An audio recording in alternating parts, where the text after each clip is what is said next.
தமிழ் நண்பர்கள் அனைவருக்கும் வணக்கம். நீங்க பாத்துக்கிட்டு இருக்கிறது ஷேர் மார்க்கெட் அகாடமி. நான் உங்க தினேஷ். இந்த வீடியோல நம்ம எதை பத்தி பார்க்க போறோம் அப்படின்னா, நம்ம சிஎன்சில டெலிவரியில ஒரு ஸ்டாக்கை என்எஸ்சில வாங்கியிருக்கோம் அப்படின்னா அது நம்மளோட டிமேட் அக்கௌண்ட்ல வந்த பிறகு, அதாவது ஹோல்டிங்ஸ்ல வந்த பிறகு ஏன் பிஎஸ்சில வாங்கின மாதிரி காட்டுது, அதுக்கு என்ன ரீசன், அதை எப்படி நம்ம அவாய்ட் பண்றது அப்படிங்கறத பத்தி லைவா பிராக்டிக்கலா இந்த வீடியோல நம்ம பார்க்க போறோம். நீங்க ஒரு ஸ்விங் ஷார்ட் டேர்ம் இல்லனா லாங் டேர்ம் ட்ரேடராவோ இல்லனா இன்வெஸ்டராவோ இருந்தீங்க அப்படின்னா இந்த வீடியோ உங்களுக்காகவே மேக் பண்ண வீடியோ. சோ இந்த வீடியோவை ஸ்கிப் பண்ணாம கடைசி வரைக்கும் பாருங்க. ரொம்ப இன்ட்ரெஸ்டிங்காவும் உங்களுக்கு யூஸ்ஃபுல்லாவும் இருக்கும். வீடியோக்குள்ள போறதுக்கு முன்னாடி இது வரைக்கும் நீங்க நம்ம சேனலை சப்ஸ்கிரைப் பண்ணல அப்படின்னா கீழே உள்ள ரெட் கலர் பட்டனை அழுத்தி சப்ஸ்கிரைப் பண்ணிக்கோங்க. கூடவே உள்ள பெல் ஐகானை கிளிக் பண்ணிட்டு நோட்டிபிகேஷன் ஆல் எனேபிள் பண்ணி வச்சுக்கிட்டீங்க அப்படின்னா ஃபியூச்சர் நாங்க அப்லோட் பண்ணக்கூடிய ஒவ்வொரு வீடியோஸையும் நீங்க மிஸ் பண்ணாம உடனுக்குடன் பார்க்கலாம். சோ இப்போ நம்ம டைரக்டா கான்செப்டுக்குள்ள போயிடலாம். இன்னைக்கு டேட் பாத்தீங்க அப்படின்னா டிசம்பர் 1, 2020. நான் ஏதாவது ஒரு கம்பெனியோட ஷேரை பை பண்ணி காட்டுறேன். ஃபார் எக்ஸாம்பிளுக்கு நான் ஃபெடரல் பேங்க் அப்படிங்கிற ஷேர் எடுத்துக்கிறேன். ஓகேங்களா, ஃபெடரல் பேங்க் ஆட் பண்ணிக்கிட்டு பை அப்படிங்கறத கிளிக் பண்ணோம் அப்படின்னா பையிங் விண்டோ வரும். இதுல ஃபர்ஸ்ட் பாத்தீங்க அப்படின்னா என்எஸ்சில வாங்குறீங்களா இல்ல பிஎஸ்சில வாங்குறீங்களா அப்படின்னு கேக்குது. நான் என்எஸ்சி அப்படிங்கறத செலக்ட் பண்ணிக்கிறேன். இன்ட்ராடேவா லாங் டர்மான்னு கேக்குது. நான் லாங் டர்ம். ஓகேங்களா, குவான்டிட்டியில 1 கொடுத்துட்டு மார்க்கெட் ஆர்டரா இல்ல மீட் ஆர்டரா அப்படிங்கிறதுல நான் மார்க்கெட் ஆர்டர்ல நான் வந்து போட்டுக்கிறேன். ஓகேங்களா, மார்க்கெட் ஆர்டர் செலக்ட் பண்ணிட்டு பை அப்படிங்கறத கிளிக் பண்ண உடனே நமக்கு கம்ப்ளீட் ஆயிரும். ஏன்னா நான் மார்க்கெட் ஆர்டர்ல போட்டிருக்கிறதுனால. ஓகேங்களா, ஆர்டர் வந்து கம்ப்ளீட் ஆயிடுச்சு அப்படிங்கறது நம்ம ஆர்டர் புக்ல போய் ஒரு தடவை கன்ஃபார்ம் பண்ணிப்போம். ஆர்டர் புக்ல போய் பாத்தீங்க அப்படின்னா டைப் வந்து பை பண்ணியிருக்கேன். இன்ஸ்ட்ருமெண்ட் பாத்தீங்கன்னா ஃபெடரல் பேங்க், ப்ராடக்ட் வந்து சிஎன்சி அதை செலக்ட் பண்ணியிருக்கேன். குவான்டிட்டி வந்து ஒரு குவான்டிட்டி. ஓகேங்களா, நமக்கு ஆவரேஜ் பிரைஸ் வந்து 65 ரூபா 50 பைசா. ஆர்டர் வந்து கம்ப்ளீட் ஆயிடுச்சு. ஓகேங்களா, சோ இந்த மாதிரி நம்ம ஒரு ஷேரை வாங்கினதுக்கு அப்புறம் என்ன நடக்கும்னு பாத்தீங்க அப்படின்னா அந்த ஷேர் மறுநாள் நம்மளோட ஹோல்டிங்ஸ்க்கு வந்துடும். ஹோல்டிங்ஸ்ல வந்தாலும் அந்த ஷேர் பக்கத்துல T1 அப்படிங்கறத மென்ஷன் பண்ணிருப்பாங்க. T1 அப்படின்னா ஒண்ணும் கிடையாது, அந்த ஷேர் வாங்கி ஒரு நாள் ஆச்சு அப்படின்னு அர்த்தம். அடுத்த நாள் பாத்தீங்க அப்படின்னா T2 அப்படின்னு மென்ஷன் பண்ணிருப்பாங்க. அந்த ஷேர் வாங்கி நீங்க 2 நாள் ஆச்சு அப்படின்னு அர்த்தம். மூணாவது நாள் பாத்தீங்க அப்படின்னா அது முழுக்க முழுக்க உங்களோட டிமேட் அக்கௌண்ட்டுக்கே வந்துடும். ஓகேங்களா, சோ ஒரு ஷேரை வாங்கி உங்களோட டிமேட் அக்கௌண்ட்டுக்கு வாரதுக்கு T+2 டேஸ் ஆகும். ஏன்னா இந்தியா ஃபுல்லாவே இந்த T+2 செட்டில்மெண்ட் டேஸ் தான் ஃபாலோ பண்ணிக்கிட்டு இருக்காங்க. சோ இப்போ நம்ம மெயின் கான்செப்ட்டுக்கு வருவோம். இன்னைக்கு டேட் பாத்தீங்க அப்படின்னா டிசம்பர் 4, 2020. நம்ம வாங்கின ஷேர் பாத்தீங்க அப்படின்னா டிமேட் அக்கௌண்ட்டுக்கு வந்திருக்கும். அதை நம்ம செக் பண்ணி பார்க்கலாம்.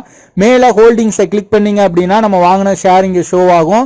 ஆல்மோஸ்ட் வந்து இது மைனஸ்ல போயிட்டு இருக்கு. சோ அதை பத்தி கேரி பண்ண தேவையில்லை, நமக்கு தேவை கான்செப்ட் தான். ஓகேங்களா, ஃபெடரல் பேங்க் அப்படிங்கிறது instrument type, quantity, average cost, P&L எல்லாமே இங்க ஷோ ஆயிட்டே இருக்கும்.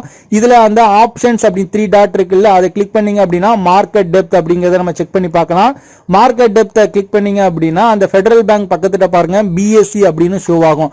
ஆனா நம்ம இந்த ஃபெடரல் பேங்கை என்எஸ்சில தான் வாங்கியிருந்தோம். ஆனா இங்க பாத்தீங்க அப்படின்னா பிஎஸ்சில ஷோ ஆயிட்டு இருக்கு. ஓகேங்களா, இப்போ நான் க்ளோஸ் பண்ணிடுறேன். க்ளோஸ் பண்ணிட்டு இந்த ஃபெடரல் பேங்கை நம்ம செல் ஆர்டர் போட்டு பார்க்கலாம். ஓகேங்களா, அதே 3 டாட்டை கிளிக் பண்ணிட்டு எக்ஸிட் அப்படிங்கறத கிளிக் பண்றேன். கிளிக் பண்ண உடனே நமக்கு செல் ஆர்டர் விண்டோ ஓபன் ஆகும். சோ இத பாத்தீங்க அப்படின்னா மேல ஃபெடரல் பேங்குக்கு கீழே பிஎஸ்சி அப்படிங்கிறது டிஃபால்ட்டா செலக்ட் ஆயிருக்கும். ஆனா இதை நம்ம என்எஸ்சில தான் வாங்கியிருந்தோம். சோ இங்க தான் நிறைய பேருக்கு இந்த சந்தேகம் வருது. ஆனா இப்போ இந்த ஃபெடரல் பேங்கை நம்மளால பிஎஸ்சிலையும் செல் பண்ண முடியும், என்எஸ்சிலையும் செல் பண்ண முடியும். அந்த என்எஸ்சி அப்படிங்கிறதுக்கு நேரா போயிட்டு கிளிக் பண்ணீங்க அப்படின்னா அது வந்து என்எஸ்சிக்கு சுவிட்ச் ஆயிரும். ஓகேங்களா, நம்ம பிஎஸ்சில வேணும்னாலும் செல் பண்ணிக்கலாம், இல்ல என்எஸ்சில வேணும்னாலும் நம்ம செல் பண்ணிக்கலாம். இதை ஏன் இந்த மாதிரி கொடுத்துருக்காங்க அப்படிங்கிற ரீசனை நான் பின்னாடி சொல்றேன். ஃபர்ஸ்ட் இதை நம்ம செல் பண்ணிடலாம். ஓகேங்களா, குவான்டிட்டியில 1 போட்டுட்டு லாங் டேர்ம் நான் செலக்ட் பண்ணிக்கிறேன். மார்க்கெட் ஆர்டரே நான் செலக்ட் பண்ணிட்டு செல் அப்படிங்கறத நான் கிளிக் பண்ணேன் அப்படின்னா நம்ம வாங்கின ஃபெடரல் பேங்க் வந்து செல் ஆயிரும். ஆர்டர் வந்து கம்ப்ளீட் ஆயிருச்சு. ஓகேங்களா, ஆர்டர் புக்ல போயிட்டு நம்ம ஆர்டர் வந்து கம்ப்ளீட் ஆச்சு அப்படிங்கறத கன்ஃபார்ம் பண்ணிப்போம். சோ இங்க பாத்தீங்க அப்படின்னா ஆர்டர் வந்து கம்ப்ளீட் ஆயிருச்சு. பொசிஷன்ஸ் அப்படிங்கறதுல போய் நம்ம செக் பண்ணிக்கலாம். ஓகேங்களா, பொசிஷன்ஸ்ல பாத்தீங்க அப்படின்னா டோட்டல் P&L எல்லாமே ஷோ ஆகும்.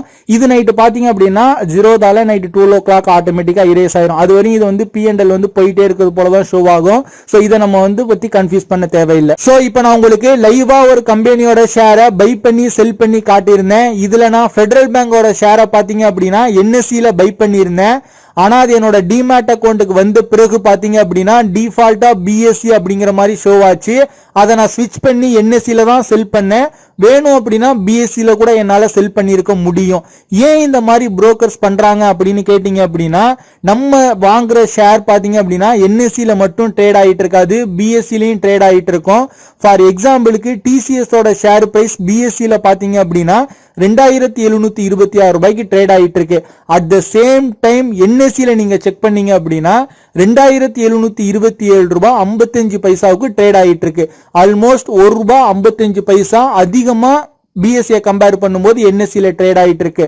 அப்படிங்கிறப்போ நம்மளோட கிளைண்ட்ஸ் வந்து செல் பண்ணும்போது மேக்ஸிமம் ப்ராஃபிட்டை புக் பண்ணட்டும் அப்படிங்கிறதுக்காக தான் நமக்கு இந்த ஸ்விட்ச் பண்ற ஆப்ஷன் கொடுத்திருக்காங்க. இங்க நான் ஏன் எக்ஸாம்பிளுக்கு டிசிஎஸ் ஓட ஷேர் பிரைஸ் எடுத்திருந்தேன் அப்படின்னா டிசிஎஸ் ஓட ஷேர் பிரைஸ் கொஞ்சம் அதிகம், அதனால உங்களுக்கு என்எஸ்சிக்கும் பிஎஸ்சிக்கும் ட்ரேட் ஆகுற அந்த பிரைஸ் டிஃபரன்ஸ் தெரியும் அப்படிங்கிறதுக்காக எடுத்திருந்தேன். இதுவே நீங்க ஃபெடரல் பேங்குக்கு செக் பண்ணீங்க அப்படின்னா பிஎஸ்சில ₹65.65 ட்ரேட் ஆயிட்டு இருக்கு. என்எஸ்சில பாத்தீங்க அப்படின்னா ₹65.70 ட்ரேட் ஆயிட்டு இருக்கு. ஆல்மோஸ்ட் உங்களுக்கு ஒரு 5 பைசா வந்து டிஃபரன்ஸ் ஆயிட்டு இருக்கு. சோ இதை தான் பெரிய பெரிய இன்வெஸ்டர்ஸ் எப்படி யூஸ் பண்ணுவாங்கன்னு பாத்தீங்க அப்படின்னா எந்த எக்ஸ்சேஞ்சில் பிரைஸ் கம்மியா இருக்கோ அந்த எக்ஸ்சேஞ்சில் 10,000 1 lakh ஷேர்ஸ் அந்த மாதிரி வாங்கிட்டு அவங்களோட டிமேட் அக்கௌண்ட்டுக்கு வந்த பிறகு அதாவது 2 நாள் கழிச்சு எந்த எக்ஸ்சேஞ்சில் பிரைஸ் ரேஞ்ச் அதிகமா இருக்கோ அந்த மாதிரி செல் பண்ணிட்டு ப்ராஃபிட்டை புக் பண்ணுவாங்க. இதை தான் ஆர்பிட்ரேஜ் ட்ரேடிங் அப்படின்னு சொல்லுவாங்க. இந்த மாதிரி எக்ஸ்சேஞ்ச் மாத்தி செல் பண்றது பாத்தீங்க அப்படின்னா அதாவது என்எஸ்சில வாங்கிட்டு பிஎஸ்சில செல் பண்றதோ இல்லனா பிஎஸ்சில வாங்கிட்டு என்எஸ்சில செல் பண்றதோ பாத்தீங்க அப்படின்னா ஒன்லி டெலிவரி பொசிஷன்ஸ்ல நீங்க வாங்கின ஷேர் டிமாட் அக்கௌண்ட்டுக்கு வந்த பிறகுதான் பண்ண முடியும்.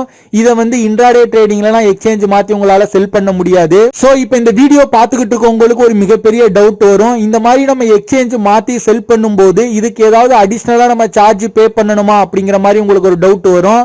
இது முழுக்க முழுக்க ஃப்ரீ தான். இதுக்காக நீங்க எந்த விதமான சார்ஜஸும் நீங்க பே பண்ண தேவையில்லை. சோ அவ்வளவுதான் இந்த வீடியோ. இந்த வீடியோல இருந்து உங்களுக்கு ஒரு ஐடியா கிடைச்சிருக்கும் அப்படின்னு நான் நம்புறேன். நம்மளோட சோசியல் மீடியாஸான Facebook, ட்விட்டர்ல எல்லாம் பாத்தீங்க அப்படின்னா மார்க்கெட் அப்டேட்ஸ், சார்ட் அனாலிசிஸ் அப்படின்னு ரொம்ப ஆக்டிவா தினமும் நான் போஸ்ட் பண்ணிட்டு இருக்கோம். சோ நம்மளோட சோசியல் மீடியாஸ்லாம் இதுவரையும் நீங்க ஃபாலோ பண்ணல அப்படின்னா லிங்க் கீழே டிஸ்கிரிப்ஷன்ல இருக்கு, மறக்காம ஃபாலோ பண்ணிக்கோங்க. இந்த வீடியோ பார்த்துக்கிட்டு இருக்க உங்களுக்கு என்னோட guidance, training materials, e books எல்லாம் வேணும்னு நினைச்சீங்க அப்படின்னா இந்த வீடியோக்கு கீழே உள்ள டிஸ்கிரிப்ஷன்ல ஓபன் டிமேட் அக்கௌண்ட் லிங்க் கொடுத்திருக்கேன். அந்த லிங்கை கிளிக் பண்ணி டிமேட் அக்கௌண்ட் ஓபன் பண்ணிக்கங்க.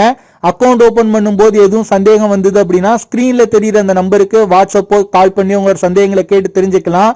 அக்கௌண்ட் ஓபன் ஆன பிறகு வாட்ஸ்அப் பண்ணி நம்மளோட ட்ரைனிங் மெட்டீரியல்ஸ் எல்லாமே கலெக்ட் பண்ணிக்கங்க. இந்த வீடியோ பிடிச்சிருந்ததுன்னா லைக் பண்ணுங்க, உங்க நண்பர்களுக்கும் ஷேர் பண்ணுங்க. நீங்க இன்னும் நம்ம டெலிகிராம்ல ஃபாலோ பண்ணல அப்படின்னா லிங்க் கீழே டிஸ்கிரிப்ஷன்ல இருக்கு, ஃபாலோ பண்ணிக்கங்க. ஸ்டாக் மார்க்கெட் ரிலேட்டடான அப்டேட்ஸ் உங்களுக்கு அங்கே கிடைக்கும். இந்த மாதிரியான வீடியோஸ் கண்டினியூஸா நீங்க பார்க்கணும் அப்படின்னா நம்ம சேனலை சப்ஸ்கிரைப் பண்ணிக்கங்க. கூட உள்ள பெல் ஐகானை கிளிக் பண்ணிட்டு நோட்டிபிகேஷன்ல ஆல் எனபிள் பண்ணி வச்சுக்கிட்டீங்க அப்படின்னா ஃபியூச்சர் நாங்க அப்லோட் பண்ணக்கூடிய ஒவ்வொரு வீடியோஸையும் நீங்க மிஸ் பண்ணாம உடனுக்குடன் பார்க்கலாம்.